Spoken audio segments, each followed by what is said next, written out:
What's happening to me?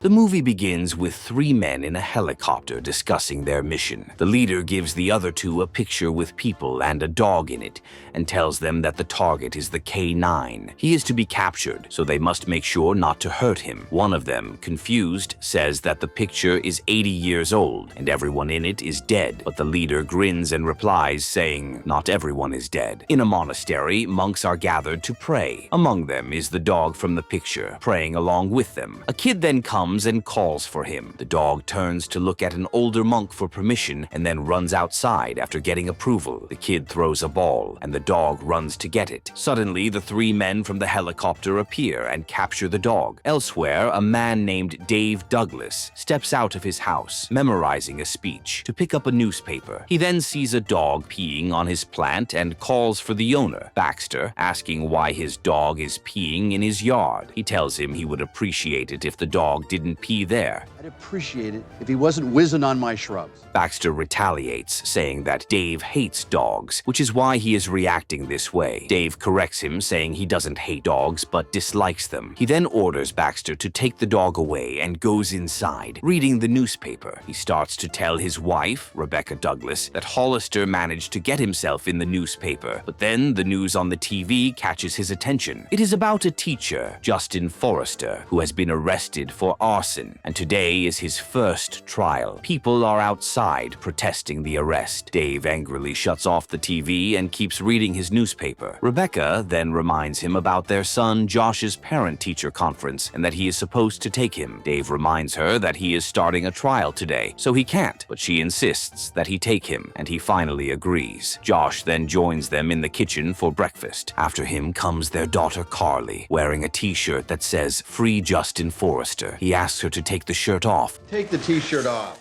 But she answers sarcastically, asking if he has dropped the case. In court, Dave starts his opening statement. He tells the jury that the fire Forrester started destroyed a lab where many useful products are made. He repeatedly emphasizes that the damage caused has resulted in significant financial loss and inconvenience. By the end of his speech, most of the jury is convinced by him. When he steps out of the trial, journalists from different channels surround him, asking questions about the case. He answers some of them before managing to get away. A man then approaches to compliment him on his opening statement, and Dr. Kozak also joins them. Dave apologizes for not putting him on the stand, but Kozak brushes it off, saying his time will come. He then assures Dave that he is sure to become the next DA. After that conversation, Kozak meets a man named Mr. Strickland. After exchanging greetings, Strickland asks if he has unlocked the dog's secret. Kozak suggests they talk in the elevator. I have something to show you that I think will be most pleasing. Ben begins explaining as they head to the lab. He asks if Strickland is familiar with the concept of dog years. When Strickland admits he isn't, Kozak explains that dogs age 7 years for every human year. However, in the case of the dog they stole from Tibet, a genetic mutation has reversed the equation. He lives 7 years for every human year. Now, he is over 300 years old. If they extract his gene and apply it to humans,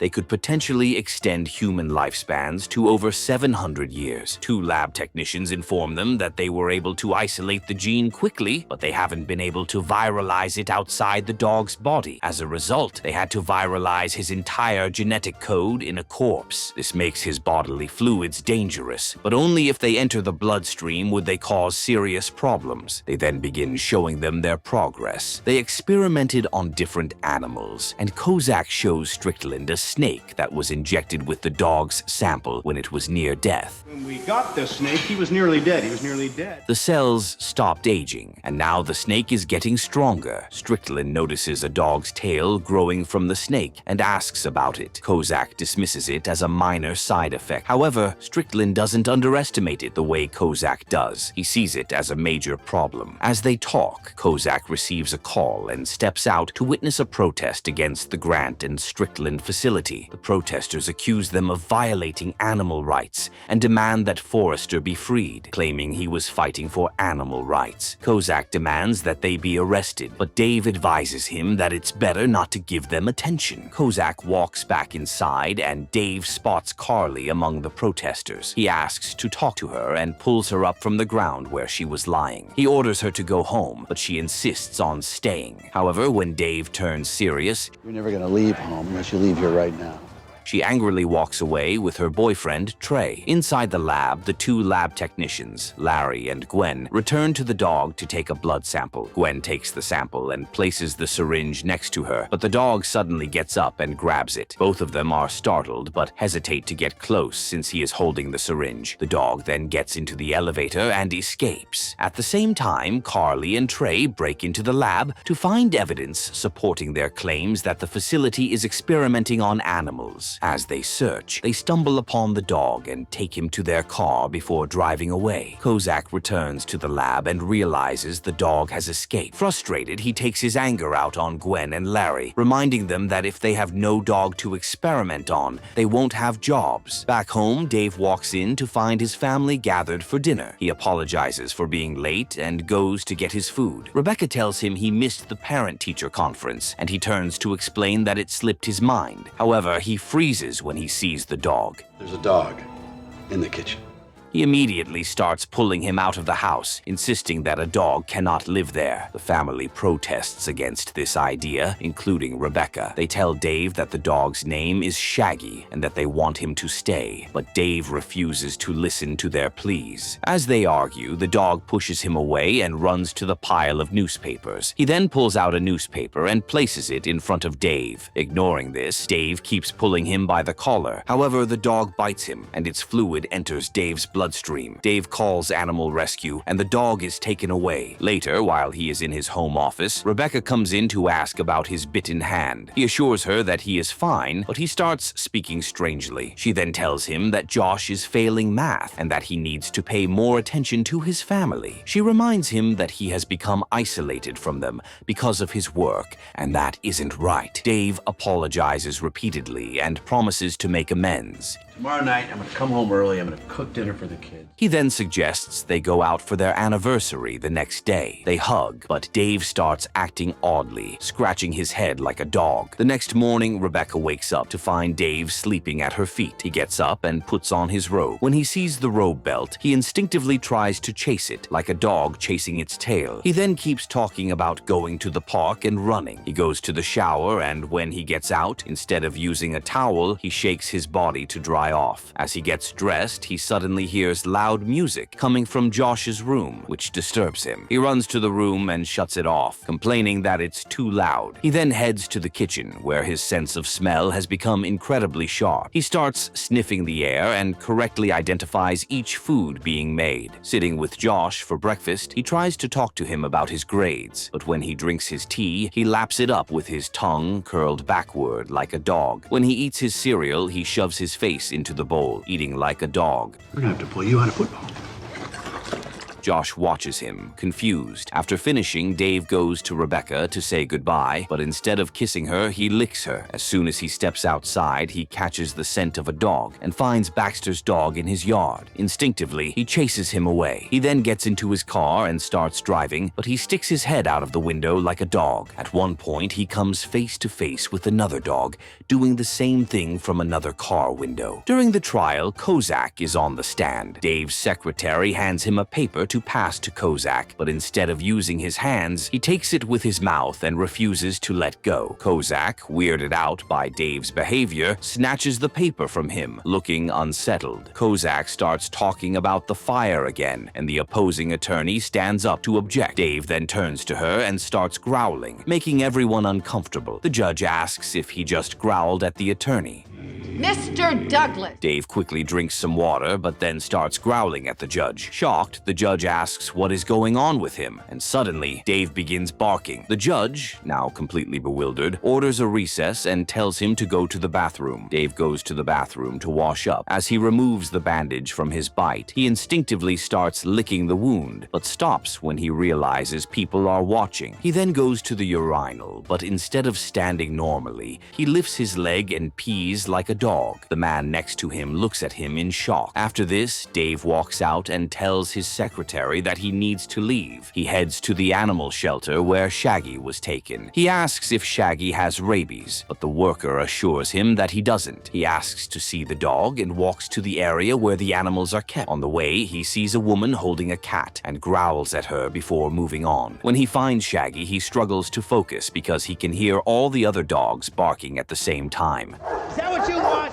Suddenly, he realizes he can understand them. He asks Shaggy why he bit him and if he was sent for a reason. As he looks straight into Shaggy's eyes, something strange happens. Dave transforms into a dog that looks exactly like Shaggy. Dave stands there, unaware that he has changed. The shelter worker sees him and assumes he is a stray that escaped from the cages. He tries to catch him with a rope, but Dave panics and runs, managing to escape. He keeps running until he reaches a large mirror. At first, he assumes it's a plasma screen, but then he realizes he is actually a dog. At the same time, Gwen and Larry arrive at the shelter, reporting that their dog is missing. They describe Shaggy, and the worker takes them to his cage, assuming they are his rightful owners. Dave runs home, but struggles to open the door without human hands, so he rings the doorbell. Carly opens the door and sees him standing there. Thinking he is Shaggy, she pets him before letting him inside, where Josh joins them. Dave keeps saying, "I'm Dad." I'm your dad. But all they hear is barking. Frustrated that they don't understand him, he takes letters from a crossword puzzle and starts spelling out "I am Dad." But Carly gathers the letters and puts them back in the box. She then tells Josh she is leaving to get a tattoo with Janie. Hearing this, Dave runs outside and scares Janie away. Carly and Josh come out and scold him. He tries to tell them they are grounded, but again, all they hear is barking. Carly, thinking he is acting strange, decides to send him back to the shelter. Hearing this, Dave quickly starts acting playful, rolling around on the grass. Josh then suggests taking him to the dog park so he can play with other dogs. At the park, Dave tries talking to the other dogs and asks if a human has ever turned into a dog before. But before he can get an answer, Josh throws a frisbee. Dave instinctively runs after it, catches it, and brings it back. Without realizing it, he starts playing frisbee with Josh. While they play, Josh talks to a girl from his school, and they argue about something. Unless you're the best, doesn't mean you're going to get the part. Leaving Josh upset. Back at the lab, Shaggy is put back in a cage, and Larry and Gwen prepare to continue experimenting on him. Meanwhile, Dave and Josh return home. Rebecca tells the kids that their dad was supposed to cook tonight, but since he isn't there, they'll have to manage without him. Dave rushes to his office and starts typing a message, explaining that he didn't cook dinner because he turned into a dog. But before he can finish, Carly shuts the computer without reading it. Later, Rebecca takes Dave to the garage to sleep. The next morning, Dave wakes up as a human again. He rushes to the bedroom and tries to tiptoe inside, but he accidentally wakes Rebecca. She groggily asks where he has been all night. Dave tells Rebecca that he turned into a dog, but Rebecca obviously doesn't believe him and kicks him out of the bedroom. The next day, Dave goes back to the office and asks his secretary to do some research for him. He asks if she has ever heard of a man turning into a dog. Have you ever heard of a man turning into a dog? She tells him she's never heard of such a case, so he asks her to look into it for him. As he walks, he stumbles upon Ken, and they get into the elevator together. Ken tells him he was disappointed that he left court so abruptly. Dave explains that he was sick and had to leave. Meanwhile, some security guards walk in with a dog standing behind Ken and Dave. The dog starts sniffing Dave from behind. He gets uncomfortable at first, but then tries to stand still so he doesn't seem weird. His tongue then starts sticking out. He presses his tongue against the roof of his mouth and quickly gets out of the elevator. Noticing his odd behavior, Ken asks if he is well enough to go to court today. Dave confirms that he is. In court, Forrester testifies about what he saw in the lab that day. He claims there was a monkey that barked like a dog and a snake that had a dog's tail. The jury laughs, thinking he's lying, but Dave takes a sudden interest because what Forrester describes is exactly what is happening to him. Dave starts asking more questions and inquires inquires about the dog he saw. Was there anything else that was genetically odd? Forrester describes the dog as a sheepdog, and Dave realizes that Shaggy is the dog he's talking about. After finishing his questioning, the trial ends for the day, and Dave goes to Josh's school. The teacher tells him that Josh was an excellent student until recently, but now he is failing his exams and struggling. Dave tries to explain that he hasn't been spending enough time with his family, which might be why Josh is struggling. He admits that he has been too busy with work. Hearing this, the teacher agrees that work can take away family time. She then mentions that she hasn't eaten all day, so she takes out her lunch and starts eating. Seeing this, Dave suddenly starts acting erratically, sniffing from a distance and correctly identifying her sandwich as turkey. Surprised, the teacher offers to share half of it with him, but Rebecca looks at him questioningly. Dave quickly refuses, insisting he's serious about talking about Josh. However, as they continue, he notices a cat standing by the window. You know, as a teacher, I love to hear. He immediately stands up and rushes out of the office, chasing after the cat. Running on all fours like a dog, he stumbles into people and traffic as he follows the cat across the street. The cat runs into an alley and Dave follows, but when he looks down at his reflection in a puddle, he realizes he has turned into a dog again. At that moment, animal rescue arrives and catches the cat. Dave mocks it, but he too is captured and taken away. In the lab, Gwen and Larry inform Kozak that they have made a discovery. The new rabbit they injected with the gene is doing fine with no visible side effects. This makes Kozak happy. Meanwhile, Josh and Carly go to the animal shelter and pick up their dad, thinking he is Shaggy. They take him to Josh's football game, where he sits next to Josh. The coach calls Josh to play, but Josh hesitates, saying he doesn't want to. The coach insists, Everybody plays, Douglas. Come on. forcing him to participate. Once on the field, Josh plays terribly. Dave watches in confusion because he always thought Josh was good at football. When Josh returns to the bench, his teammates make fun of him. Dave barks at them, scaring them away. As they walk, Josh's friend Tracy approaches,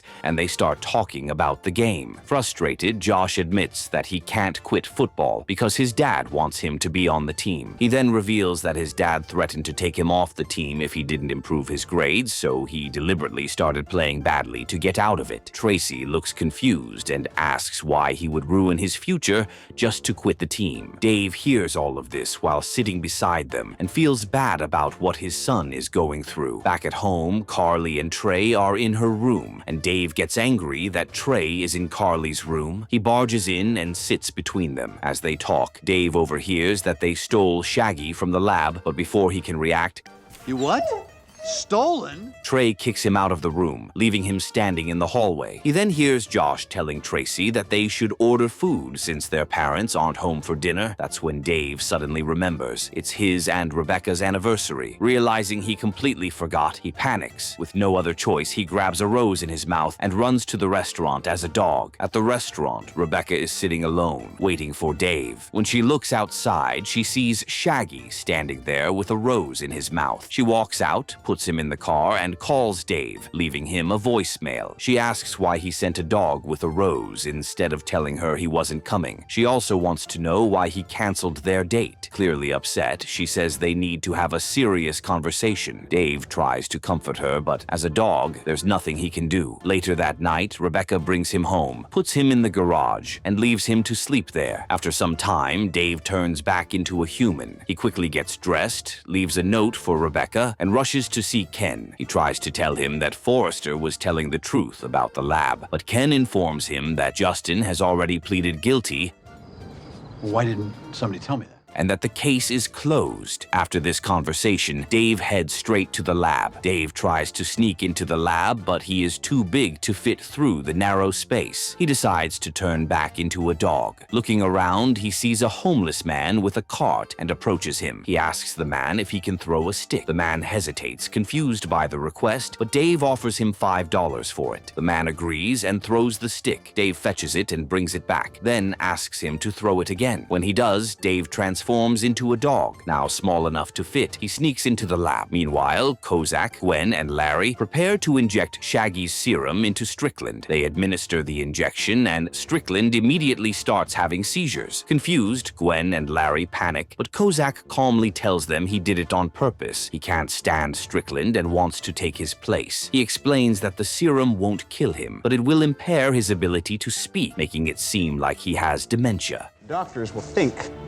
it's dementia. As this unfolds, Dave watches them from the rooftop. Suddenly, he makes a noise, alerting Kozak. Gwen and Larry rush to catch him, but when they reach the spot, he is gone. Escaping, Dave runs toward his car, only to realize he can't drive because he's still a dog. Left with no choice, he continues on foot. Inside the lab, the three of them review the security footage and realize the dog is actually Dave. The next morning, Rebecca wakes up and finds a note made by roses on the bed that says, "I love you." Downstairs, the kids are worried, thinking their parents are going to split up because Dave didn't come home. At this time, Dave comes back home and the kids let him in, thinking he is Shaggy. Carly tells Josh that their mom wants to have the talk with their dad, and the next step will probably be a divorce.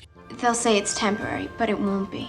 Hearing this, Dave, still in dog form, panics. He quickly takes the letter tiles from a board and rearranges them to spell "I am Dad." Carly sees this and starts piecing things together. She remembers stealing Shaggy from the lab, where Kozak and the others were accused of mutating animals, so it makes sense that her dad could have turned into a dog. Realizing the truth, she leaves a message for their mom. Meanwhile, Josh realizes Dave had overheard everything he said about football. Wanting to reassure him, Dave runs to the bookshelf, pulls out a music book, and gives it to Josh, his way of approving his son's passion for music. He also grabs an academic book, reminding Josh that he still needs to focus on school. As this happens, Carly sends Rebecca a message, telling her she has figured everything out and needs her to come back. Outside, Dave hears a song playing in the distance and is briefly distracted, but before he can react, he is captured by Larry and Gwen. When Josh and Carly go outside, they see Gwen and Larry, but don't realize they have taken their dad. Back at the lab, Kozak prepares to experiment on Dave. Because we just don't understand how you turned into him. He announces that he will kill him, but first, he wants to study how he is able to transform back into a human. Dave bites Kozak, but Kozak dismisses it, thinking the wound is too small to be of any concern. However, as soon as he gets into the elevator, he starts scratching himself like a dog, showing early signs of transformation. Meanwhile, in the cage, Dave tries to communicate with Shaggy, asking why he bit him, but since Shaggy is just a dog, he can't answer. Suddenly, all the animals start making noises. Carly calls Trey, and the three of them decide to break into the lab to rescue their dad. Inside the lab, every dog begins to meditate, following Shaggy's lead. Suddenly, Dave transforms back into a human again. Now, the only problem is escaping the cage. He asks the animals for help, and they work together. 1,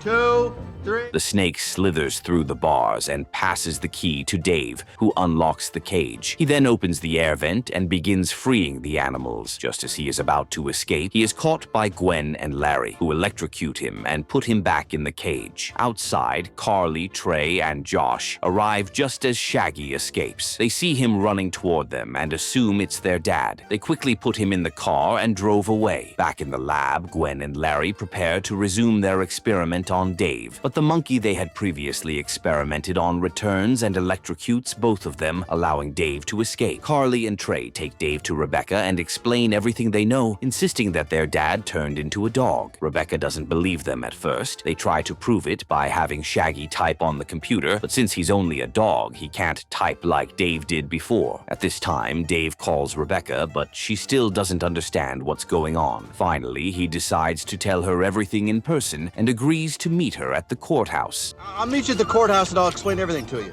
All the animals he rescued from the lab are in the car with him. Rebecca finally remembers everything. Dave had told her he turned into a dog. Realizing he was telling the truth, she decides to go to the courthouse to meet him, as he said. Meanwhile, Dave keeps driving with the animals in his car, all of them touching things and causing chaos. At the courthouse, the trial is about to start, but Dave is stuck in traffic. Knowing he won't make it in time, he decides to leave the car and run on foot. As he runs, he quickly transforms into a dog. Now, as a dog, he can weave through traffic easily. Rebecca and the kids wait outside the courthouse, holding Dave's clothes as he had asked. They wait hopefully, and soon they see Shaggy and another dog running together. They quickly realize that the new dog is actually Dave. Dave runs straight to Rebecca and starts barking, trying to say, "I love you." As soon as he does, he transforms back into his human form. His family quickly hands him his clothes, and he gets dressed before rushing inside the courtroom. You are no longer on this. Once inside, Dave runs to Ken and asks for one more chance to speak. He then asks the judge to put Kozak back on the stand. The judge, already frustrated by Dave's strange behavior, reluctantly agrees but warns him that this is his last chance. Dave begins questioning Kozak about his experiments. He asks him about the drug that extends human life and about his partnership with Strickland, trying to provoke him into talking. However, Kozak starts acting strangely, displaying dog-like behavior. The two of them start growling at each other. Seeing this, the judge grows increasingly irritated. Finally, she orders security to remove Dave from the courtroom. As they try to kick him out, Dave suddenly grabs a police officer's baton and waves it like a stick. Instinctively, Kozak jumps to catch it like a dog. Realizing what he just did, he quickly tries to act normal, but it's too late. The jury is stunned. To make matters worse, Kozak then turns and licks a child sitting behind him. With this final act, Dave announces to the court that Kozak has undergone genetic mutation, and he can prove it. The judge, seeing enough evidence, orders Kozak's immediate arrest. Bailiff,